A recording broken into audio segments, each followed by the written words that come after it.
में ढूंढा तुझे, फूलों में पाया है। बागों में ढूंढा तुझे, फूलों में पाया है। हो बागों में ढूंढा तुझे, फूलों में पाया है। मोगरे की गलियों में, मोगरे की गलियों में, वो मेरे शाम का बसेरा है। सांवरे से मिलने का सत्संग ही बहाना है।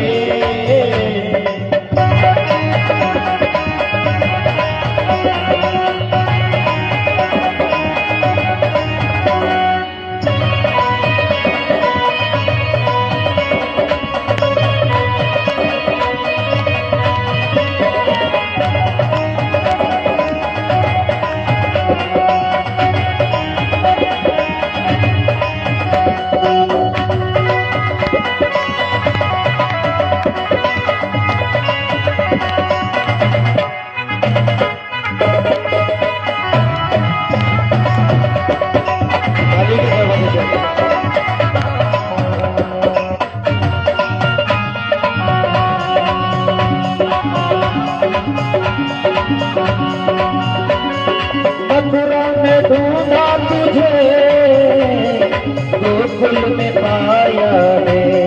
हो मथुरा में ढूंढा तुझे, गोकुल में पाया है। तो मथुरा में ढूंढा तुझे, गोकुल में पाया है। हो मथुरा में ढूंढा तुझे, गोकुल में पाया है। पुष्पपुर की गलियों में, पुष्पपुर की गलियों में, वो मेरे श्याम का बसेरा है। सांवरे से मिलने का सत्संग ही बहाना है। वो चलो सत्संग में चले, हमें गरी गुण गाना। चलो सत्संग में चले, हो वहाँ हरि गुण गाना है। सांवरे से मिलने का सत्संग ही बहाना है।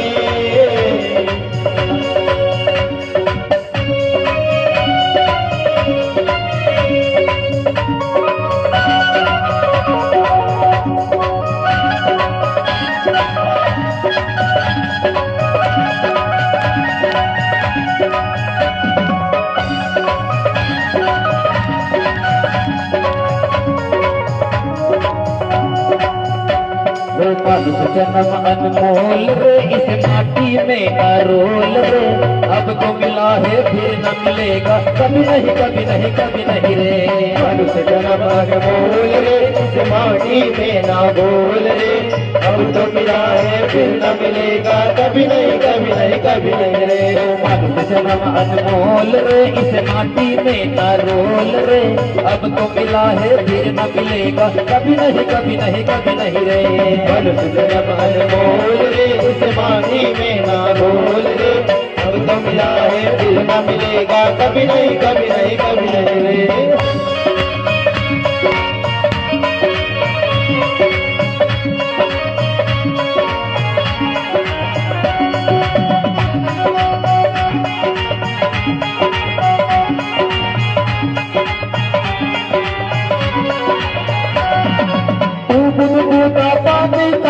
मत कर जोर जवानी का, तू बुलबुला है पानी का, मत कर जोर जवानी का।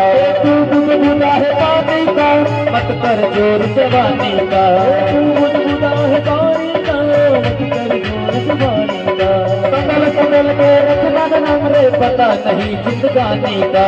कमल कमल के रखना कदम, पता नहीं जिंदगानी का। और सबसे मीठा बोल रे, वो सबसे मीठा बोल रे, इसे माटी में न रोल रे। अब तो मिला है फिर न मिलेगा, कभी नहीं कभी नहीं कभी नहीं रे। मनुष्य जन्म अनमोल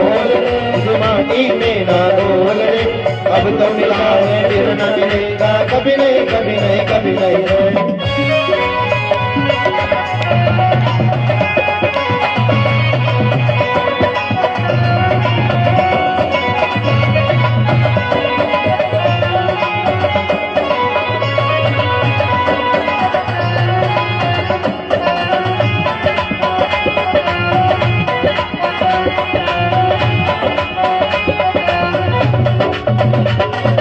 तू संग संग में जाया कर, गुरु की वाणी सुनिया कर।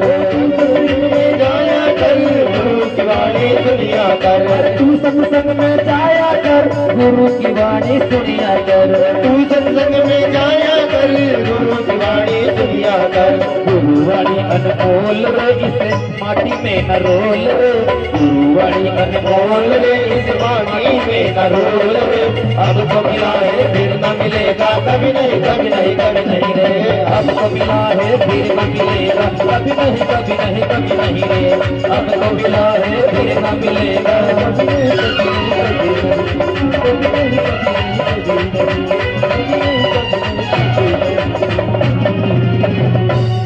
बोले बाकी बिहारी लाल की जय हो, राधे रानी सरकार की जय हो। इनकी बेटी डिस्चार्ज होगी, एक आधा करंट का वायर दी तो इनके जद्दे निकलेगा मुंडा से। राधे राधे बोलो राधे रानी सरकार की। हाँ, ऐसा बोलो तो हमारी बैटरी मिलेगा, हमारी बैटरी चार्ज होगी तो आप क्या आनंद आएगा। इधर तो हम भी बोलो, तो हम भी बोलेंगे प्रेम से बोलेंगे सभी राधे राधे। तो महाराज शंकर जी गए, बोले कि इसे बाहर निकालो। बोले कि प्रभु ये तो अमर हो गया, अब इसे मार ही नहीं सकते आप लोग। बोले और इसे मारने से पहले एक बार आप खुद ध्यान करके देखो, ये सुख है कौन। बोले है कौन। बोले देखो आप ही। जिसी शंकर जी ने आंख बंद करके देखा तो ये वही सुख है जो महाराज गोलोक धाम में श्री राधा कृष्ण की गोद में खेला करता है। एक बार क्या होता है कि जब राधा और कृष्ण में थोड़ी अनबन हो जाती है, जैसे पति पत्नी मुझ जाए, तो वैसे राधा जी और कृष्ण में अनबन हो गई। तो राधा जी उधर बैठे और ठाकुर जी उधर बैठे। अब महाराज जो तोता था वो कभी राधा जी के पास जाए तो राधा जी बोले कृष्ण के पास जाके बोलो राधे राधे। तो सुखदेव जी उड़ते हुए जाए कृष्ण के पास जाकर बोले राधे राधे। तो फिर कृष्ण बोले कि जाकर के मेरा नाम रटो कृष्ण कृष्ण। अब महाराज जिसे 25-30 बार बुलाया तो सुखदेव जी थके। अब थक गए, एक भी दोनों के बीच में जाके बैठ के बोले राधे कृष्ण राधे कृष्ण राधे कृष्ण राधे कृष्ण राधे कृष्ण। इधर राधा जी ने क्रोधित होकर बोला अरे सुखदेव तुम हमारी आज्ञा नहीं मानते हो, जाओ हम तुम्हें मृत्यु लोक में भेज देते हैं। ठाकुर जी ने कहा कि सुखदेव जी को तो भेज दिया है।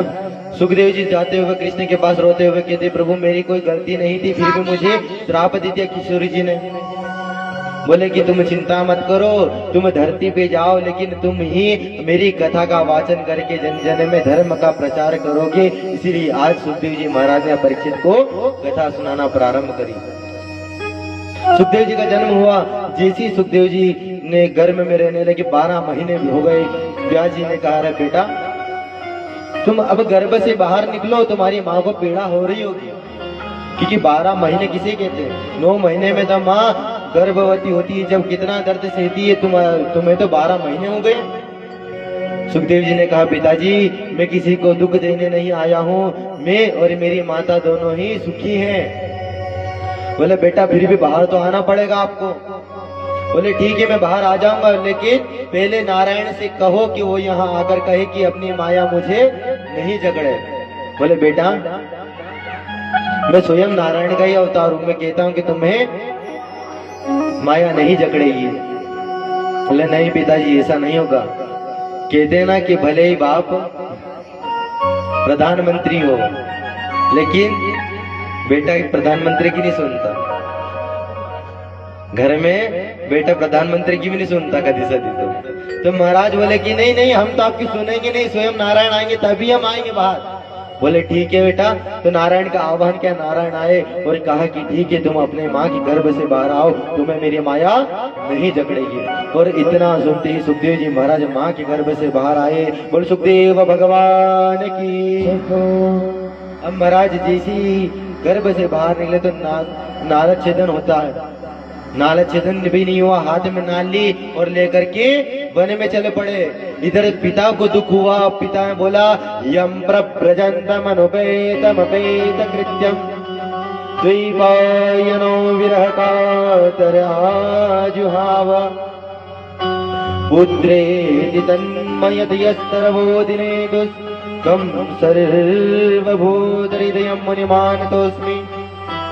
पुत्र रुक जाओ, पुत्र रुक जाओ, पुत्रेति तन्मयतयस्तरवोदिने दुष्कं। बोल रहे पुत्र रुक जाओ, पुत्र रुक जाओ, पर सुखदेव जी नहीं सुनते। सुखदेव जी से कहा रे बेटा अभी रुको, गृहस्थी चला लो, गृहस्थी के बाद में संन्यास ले लेना। तुम तो जन्म लेते ही संन्यास के लिए निकल पड़े। सुखदेव जी ने कहा पिताजी यदि गृहस्थ में लग गया तो मैं हरि को भूल जाऊंगा, लेकिन मैं गृहस्थ भूल सकता हूँ लेकिन हरि को नहीं भूल सकता। यदि गृहस्थ में लग गई, सुखदेव जी कहती यदि गृहस्थ में लग गया तो महाराज विवाह हो जाएगा, फिर पत्नी में मन लग जाएगा, फिर कुछ दिन बाद यही जाएगा, लड़का हो जाएंगे तो लड़कियों में मन लग जाएगा, फिर भगवान से दूर हो जाऊंगा। इसलिए फिर महाराज बच्चे थोड़े बड़े होंगे तो उनका फिर खर्चा बढ़ेगा। घर परिवार आसानी से चलता है क्या पिताजी? खर्चा बढ़ जाएगा, फिर बच्चों को स्कूल ले जाना, स्कूल से लाना, कॉलेज भेजना, तो सबके खर्चे कौन झेले? इससे अच्छा हम तो चाहते ही नहीं कि किसी झंझट में पड़े।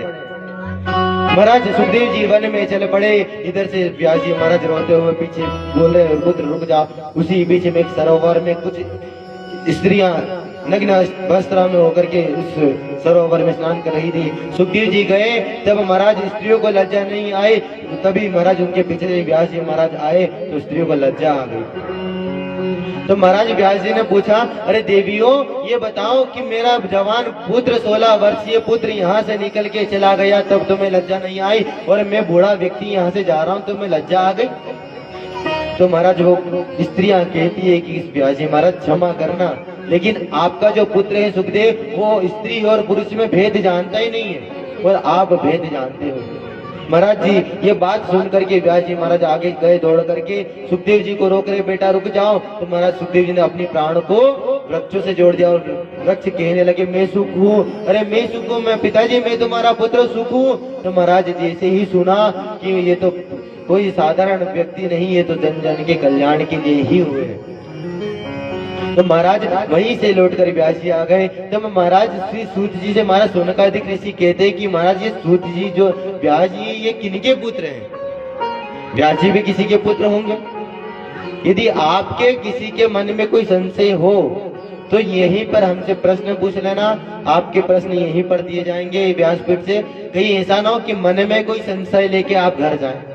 नहीं तो महाराज कई बार होता है कि कथा सुनी ना, कथा में दिन भर वही बात चले कि महाराज ने ऐसे क्यों बोलियो, या तो कभी हमने सुनी नहीं। तो जो आपके मन में संशय हो वो हमसे पूछ लेना। यदि आपको कोई प्रश्न है तो आप हम पंडित जी को बोल सकते हैं, पंडित जी उत्तर दे देंगे। नहीं हो तो आप कुछ पर्ची में लिखकर आपके जो प्रश्न है वो दे दीजिए, आपको यहाँ व्यासपीठ से आपको उत्तर दिए जाएंगे। पर मन में कोई भी संशय नहीं रखना है आपको। क्या नहीं रखना है? जोर से बोलो वो माँ। राधे राधे। क्या नहीं रखना है? प्रेम से बोलना पड़ेगा राधे राधे।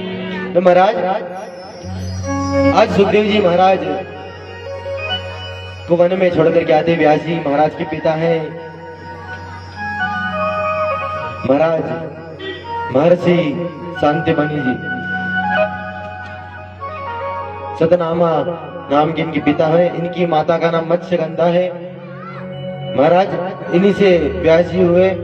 इन्होंने वेदों का विस्तार करा इसलिए इनका नाम वेद व्यास पड़ा। सुखदेव जी हुए। सुखदेव जी महाराज एक दिन वन में बैठे थे। आगे व्यास जी महाराज 24 अवतारों का वर्णन करते हैं। हमारे हिंदू धर्म में 24 अवतार हो चुके हैं भगवान के। पहला नाम नोट कर लीजिए, पूछ ही सकूं कल भी हो, याद कर जो कल से। एक मेरी एक आदत है, पहले मेरी कथा कौन कौन सुन चुके देवास में? हाथ खड़ा करके बताओ जरा, कितने लोग सुन चुके देवास में? मैं हमेशा कथा में क्या बोलता हूँ, क्या लेके आना है रोज घर से? एक कॉपी और एक पेन। मैं कुछ ऐसी बातें बता दूं महाराज की आपको नोट कर लो ना, कल हम पूछ लो तो फिर आप तुरंत खड़े होकर बता सकते हो। याद करना, आज तो छोड़ो, कल से आप सभी को लेकर आना है, ठीक है? कौन कौन लेकर आएगा? आप तो नहीं लाओगे। चलिए, पहले भगवान का अवतार हुआ सनक सनंदन सनकादि, चार भाइयों के रूप में भगवान का पहला अवतार हुआ। दूसरा अवतार वराह भगवान का हुआ। तीसरा नारद के रूप में हुआ। चौथा नारायण के रूप में हुआ। पांचवा कपिल देव के रूप में भगवान का प्रादुर्भाव हुआ। छठा अवतार भगवान का दत्तात्रेय हुआ। सातवां यज्ञ नारायण के रूप में भगवान का अवतार हुआ। आठवां ऋषभदेव हुए। नौवें पृथु हुए। 10वें मत्स्य अवतार भगवान। 11वें कच्छप हुए। 12वें धन्वंतरी भगवान का अवतार हुआ। 13वां मोहिनी रूप हुआ भगवान का। 14वां नरसिंह भगवान का अवतार हुआ। 15वां वामन भगवान हुए। 16वें स्थान पर परशुराम भगवान हुए, जिन्होंने अपनी माता का, पिता के कहने पर अपनी माता का सर धड़ से अलग कर दिया। पुनः उनकी कृपा से पिताजी ने कहा कि मैंने जितना सत्संग किया है, यदि धर्म किया तो अपनी पत्नी वापस जीवित हो जाए। परशुराम जी हुए। 17वें स्थान पे व्यास जी महाराज हुए। 18वें पे राम हुए। 9वें पे बलराम। 10 और 20वें पे राधे राधे। हमारे कौन हुए? कौन हुए? नंद किया नंद भयो। कौन हुए? कन्हैया जी। और महाराज 21वें हंस हुए। 22वें हयग्रीव नाम के हुए। और कलयुग में बुद्ध अवतार भी हो चुका है भगवान का। और 24वां बच्चा है, जो महाराज कलयुग के लास्ट में, मतलब कलयुग के अंत में, जब इस संसार की स्थिति ऐसी हो जाएगी कि महाराज 6 महीने की 6 साल की कन्या दादी बन जाएगी। 6 साल की लड़की। जब कल के नारायण भगवान आएंगे विष्णु यश शर्मा के यहाँ पर, महाराज ये 24 अवतार हुए हैं। एक दिन व्यास जी महाराज खिन्न मन से गंगा के तट पर बैठे हुए थे। उन्होंने सोचा कि महाराज मैंने अनेकों पुराणों की रचना कर दी, लेकिन मेरे मन को शांति नहीं मिल रही है।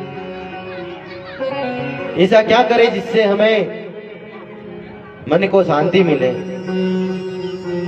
तब महाराज नारद जी आते हैं। नारद जी ने कहा, रे व्यास जी महाराज आप इतने उदास क्यों हैं?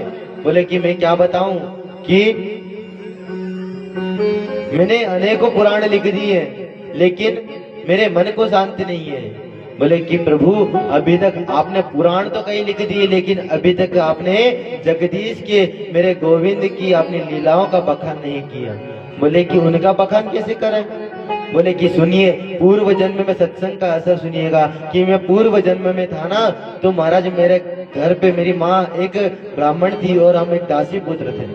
एक ब्राह्मण के यहाँ जाया करती थी, तो वहां पर सत्संग संत आया करते थे। संतों ने हमेशा आया करते, तो मेरा मन होता था मैं इनके साथ चला जाऊं। तो मेरी माँ ने कहा कि अरे बेटा अभी मैं वृद्ध हूँ, अभी मेरे जीते जी तो तू रहे, क्योंकि बुढ़ापे में माँ बाप भी चाहते कि मेरा बुढ़ापे का लाठी कौन बने? मेरा बेटा बने। बोले बेटा अभी मैं हूँ, जब तक तो तू रहे, बाद में तू चले जाना। तो महाराज संतों ने कहा कि पहले अपने माता पिता की सेवा करो, क्योंकि घर में बैठे माता पिता ही स्वयं भगवान है। कुछ समय हुआ, नारद जी की माता जी को सर्प ने डस लिया। वो चले गए, कुछ वन में जाके तपस्या करने लगे। उस समय महाराज कई कल्प बीत गए। नारद जी की मन में से नारायण छवि छीनी और कहा कि अभी तुम तप करो, और उसी तप से आज मैं ब्रह्मा का मानस पुत्र बन करके प्रकट हुआ और जहाँ नारायण के दर्शन कर लेता हूँ। ये किसकी कृपा? संतों की। इसीलिए तो कहते हैं महाराज कि संतन के संग तेरी लाग रे, तेरी अच्छी बनेगी। संतन के संग तेरी लाग रे, तेरी अच्छी बनेगी। संतन के संग लाग रे, तेरी अच्छी बनेगी। तो अच्छी बनेगी तेरी बिगड़ी बनेगी। बनेगी तेरी बिगड़ी बनेगी। अच्छी बनेगी तेरी बिगड़ी बनेगी। अच्छी बनेगी तेरी बिगड़ी बनेगी। संतन के संग लाग रे, तेरी अच्छी बनेगी। संतन के संग लाग रे, तेरी अच्छी बनेगी हो सत्संग के संग लागे तेरी अच्छी बनेगी तेरे संग लागे तेरी अच्छी बनेगी अरे के जवाब दो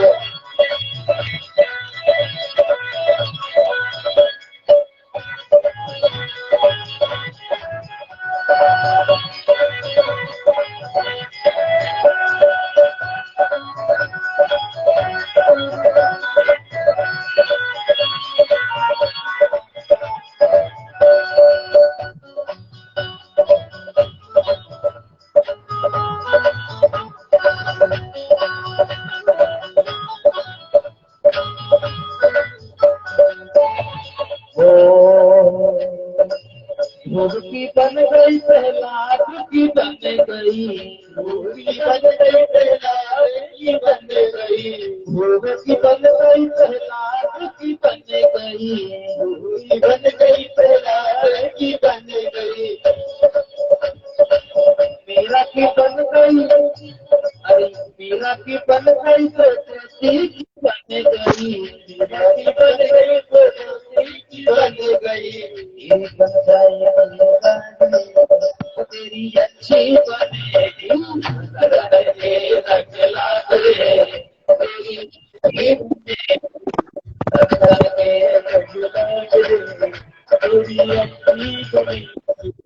अच्छी बनेगी तेरी बिगड़ी बनेगी अच्छी बनेगी तेरी बिगड़ी बनेगी अच्छी बनेगी तेरी बिगड़ी बनेगी अच्छी बनेगी तेरी बिगड़ी बनेगी तेरी अच्छी बनेगी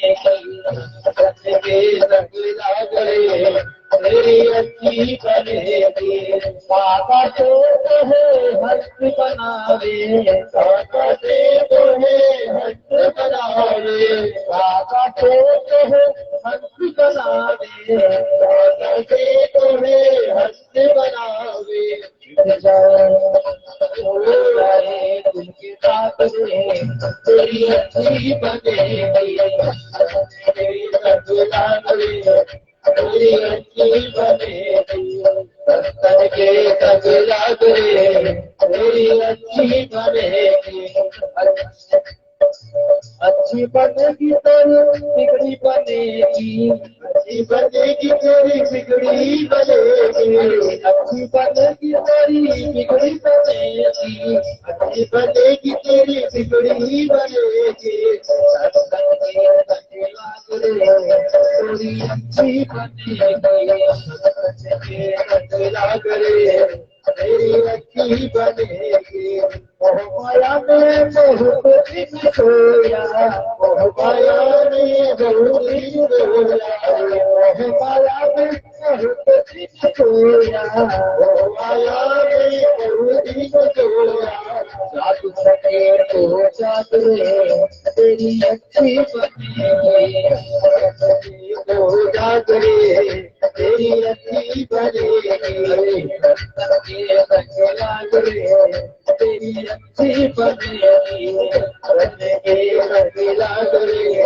तेरी अच्छी बनेगी गोपाल मेरो है गोपाल मेरो है बिहारी लाल मेरो है शिवाजी बिहारी लाल मेरो है कुंज बिहारी लाल मेरो है कुंज बिहारी लाल मेरो है गोपाल मेरो है गोपाल मेरो है गोपाल मेरो है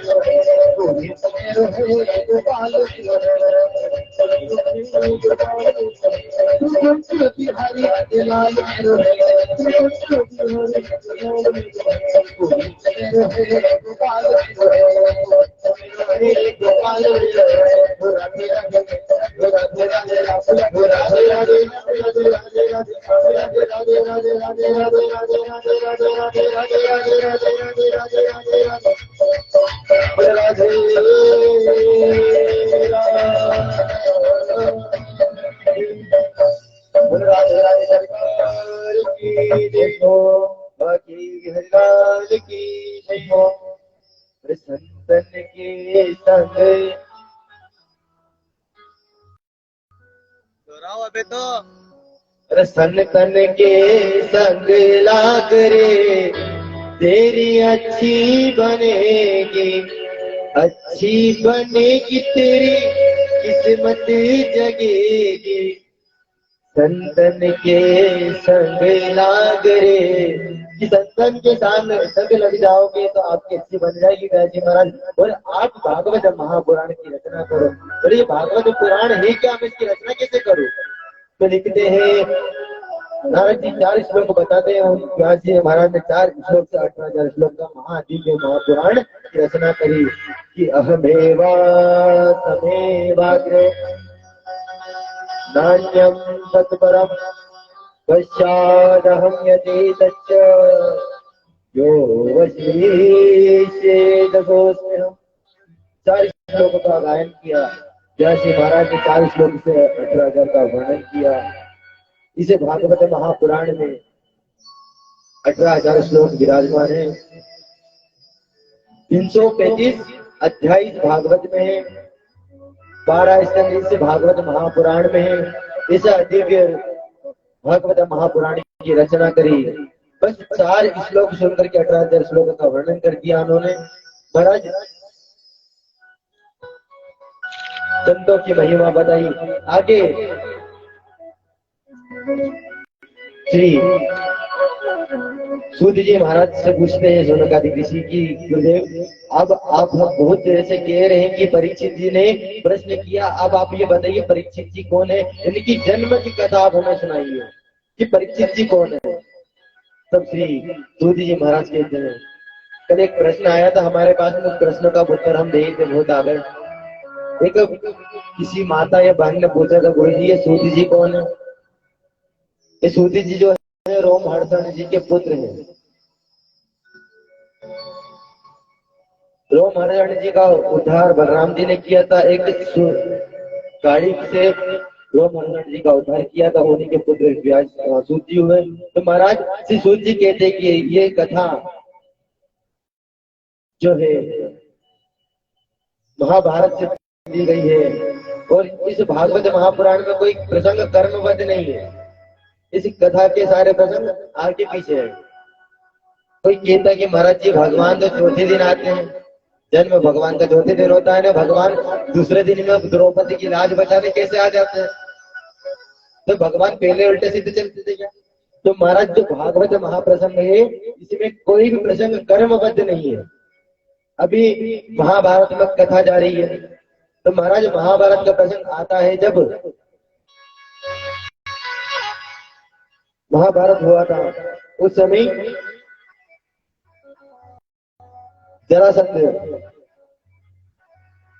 ने भगवान से युद्ध करने के लिए अक्षौहिणी सेना भेजी। उसी समय युधिष्ठिर जी ने राजस्व यज्ञ रखा। राजस्व यज्ञ में सभी को अनेक प्रकार के रत्न दिए। जब यज्ञ पूर्ण हुआ तो महाराज अनेक प्रकार के राजमहल, किसी को धन दौलत अनेक प्रकार की दी। तो महाराज एक ब्राह्मण को उन्होंने ऐसा महल दिया, जो होता था वो दिखता नहीं था, जो नहीं था वो दिखता था, ऐसा महल दिया। तो उस महल में दुर्योधन जाकर देखता है कि उस महल को हम भी तो जाकर देखें, वो महल है कैसा। जैसे उस महल में गया तो महाराज दुर्योधन महल में जैसे प्रवेश करता है तो क्या देखता है कि सामने नदी है, जबकि नदी नहीं थी। तो अपनी धोती को ऊपर उठा करके चलने लगा। ये दृश्य द्रौपदी देख रही थी। पार कर गया और जहां पर नदी का स्थान था वहां पर चलने लगा तो गिर गया नदी में। और इतने में द्रौपदी हंसते हुए कहने लगी कि अंधे का बेटा अंधा होता है। और इस छोटी सी बात से महाभारत का युद्ध हो गया। कहते हैं कि हर जगह स्त्रियों को नहीं बोलना चाहिए। ये बात कड़ी भी है लेकिन सच्ची है। यदि द्रौपदी उस समय ये नहीं कहती कि अंधे का बेटा अंधा होता तो यह महाभारत युद्ध होता नहीं होता। दुर्योधन ने सोचा कि इसने मेरा अपमान कर दिया, इसने कह दिया मेरे पिता अंधे हैं तो मैं भी अंधा हूं, इसको मैं बदला लूंगा। महाराज ने पांडवों को बुलाया। पांडवों के साथ में जुआ खेलने लगे। शकुनी जो था उसके हिसाब से पासे चलते थे। शकुनी को अपने अपने साथ में मिला करके पास से फेंके। महाराज सारा राज छोड़ दिया, हमारे पांडवों का सारा राज हार गए। सारा राज हारने के बाद में कहा दुर्योधन ने, अरे अभी से हार मान गए, अभी तुम्हारे पास एक चीज और है। बोले क्या? बोले तुम्हारी पत्नी द्रौपदी, उसे जुए पे लगा दो, सट्टे पे लगा दो। महाराज ये जुआ जो है ना, सट्टा, इसने कई बहनों का, कई घर को उजाड़ा है सट्टे में। कई बहनें हमारी रोती है, कई माताएं रोती है। इस जुआ जो जुआड़ी पति मिल जाता है ना, मर्द घर बार बेचना पड़ता है इसमें। द्रौपदी को सट्टे पे लगा दिया पांडवों ने। क्यों? क्योंकि महाराज अभी राज्य के एक उम्मीद जगी थी, यदि ये द्रौपदी के कारण यदि जीत गए तो हमारा राज्य पूरा मिल जाएगा। लेकिन जुए में वो सट्टे के साथ साथ द्रौपदी को भी हार गए। कहते हैं उस समय द्रौपदी रजस्वला धर्म में थी। अपना केस खुले कर करके श्रृंगार कर रही थी द्रौपदी। इधर दुशासन को आज्ञा दी दुर्योधन ने कि जाओ, जाकर उस दासी द्रौपदी को लेकर आ जाओ। दुर्योधन गया, दुर्योधन की आज्ञा पाकर दुशासन गया और जाकर के महाराज बाल पकड़ेंगे द्रौपदी के।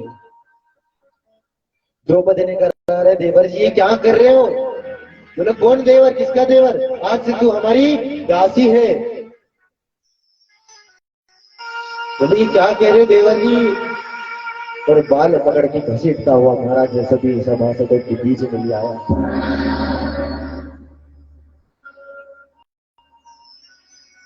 घसीट कर लाया बाल और महाराज की सभी के बीच में खड़ा कर दिया। अपने पतियों की तरफ देखा, पतियों ने सारे मुंह झुका लिए।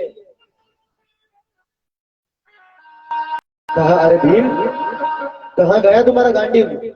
तुम्हारी पत्नी को लोग सभा के बीच में लूट रहे हैं। अरे अब तो देखो भीम, तुम्हारा कहाँ गए 10,000 हाथियों का बल? भीम और अर्जुन पांचों भाइयों ने अपना मस्तक झुका लिया। पितामह भीष्म से कहा, अरे पितामह भीष्म मैं तो आपकी पुत्र वधू हूँ, मुझे तो आप बचाइए। पितामह भीष्म भी कुछ नहीं बोले। गुरु द्रोणा से कहा, अरे गुरु द्रोणाचार्य जी आप तो हमारे गुरु हैं, ये चलिए इन सब ने तो मुझे धिक्कार दिया, लेकिन आप तो गुरु हैं, गुरु का कार्य तो मेरा शिष्य की रक्षा है, आपने भी। उस समय महाराज द्रौपदी रजस्वला धर्म में रो रही, सबको पुकारी है कि यार तुम मेरी रक्षा करो, तुम मेरी रक्षा करो, लेकिन कोई भी रक्षा के लिए नहीं आया।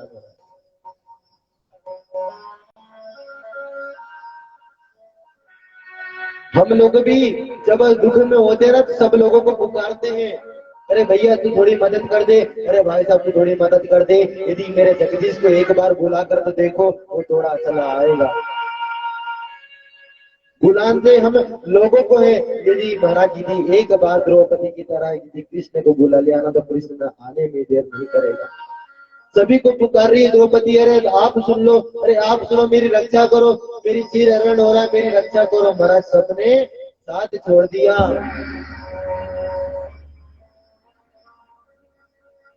इधर ठाकुर जी अपने भोजन की थाली में बैठे हैं और सोच रहे कि मुझे मेरी बहन बुलाए और मैं दौड़कर चला जाऊं। रुक्मिणी मैया ने पूछा, अरे प्रभु आप भोजन नहीं कर रहे, भोजन करिए। ठाकुर जी सोचे कि भोजन करूं कैसे, कि एक तरफ मेरी बहन की लाज लुटी जा रही और मैं यहाँ बैठकर भोजन कैसे करूं। महाराज बड़ी दुखी होकर द्रौपदी ने कहा, कन्हैया मैंने सबको पुकार दिया लेकिन कोई नहीं आया, अब तू ही मेरा सहारा बनकर आ जा। और जैसे ही सुनी बात तो कन्हैया भोजन की थाली से उठ करके दौड़ पड़े अपनी बहन की रक्षा के लिए। बिन पग चलो तो बिन खाना, विधि कर्म करो विधि नाना। कहती है भगवान बिना पैर से दौड़कर आ गए द्रौपदी के पास में। द्रौपदी पुकारती है,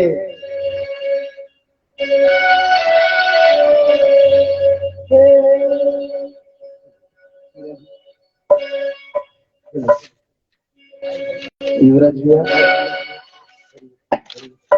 हेलो शिवाजी।